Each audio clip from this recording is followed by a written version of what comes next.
Welcome to Storytime with Sugar. Today we're reading Stretchy McHandsome. The McHandsome clan was lively and large. They lived in a box with no one in charge. There was Fergus, McDougal, Benny, and Roy, Rue, Jamie, Callie, and Joy. And then there was Stretchy, the butterscotch boy. Now, Stretchy was different in more ways than one. He was stretchy and handsome, a soft bundle of fun. He was Tom of the Tumble Club, Lord of the Fleas, cuckoo on catnip, a hugger of trees. One eye was blue, the other was green, and around his dear neck hung a stinky sardine. But it wasn't always easy to be the baby of a brood of rough, tough feral puffs, cantankerous and rude. There were many disagreements over food and where to sleep, and Stretchy always landed at the bottom of the heap.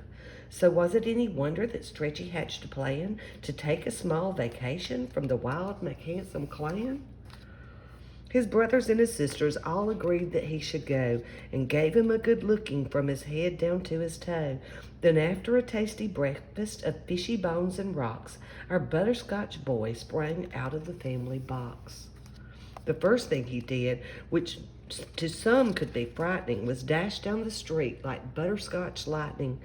He jumped into a fountain, splashed round and round, scratched 200 stretchy marks all over the town.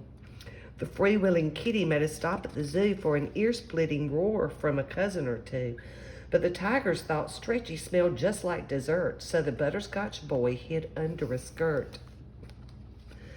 Until, that is, he spotted a mouse which he chased down a path and into a house, where a hungry old woman, most pleased with her guest, attempted to eat the sardine on his chest.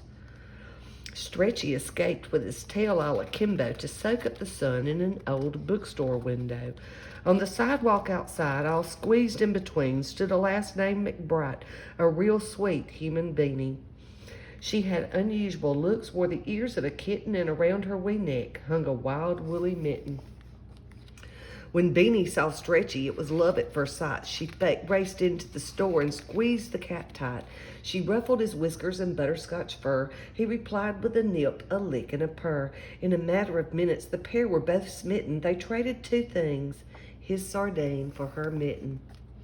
And then what came next was so utterly fetching. Without breathing a word, they both began stretching.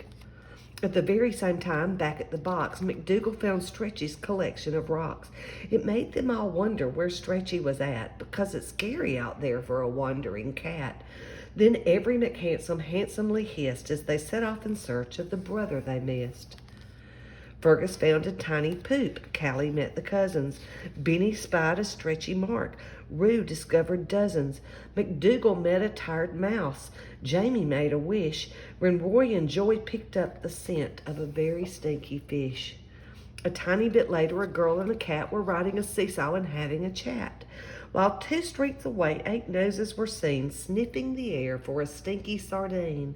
By late afternoon, the girl and her kitten had fallen asleep with a fish and a mitten, but when they woke up from taking their nap, Beanie McBride had 9 cats on her lap.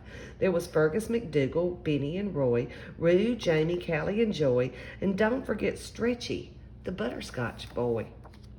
Now the McHandsome clan was still lively and large when they all took a vote to put Beanie in charge. So the brothers and sisters did something quite hard. They lugged their old box into Beanie's backyard. Now here is the kicker, so don't flip your lids, because Beanie McBride was just one of 9 kids. There was Geordie, Tiny, Coco and Earl, Quentin, Finny, Pickles and Pearl, and don't forget Beanie, Stretchy's wild woolly girl.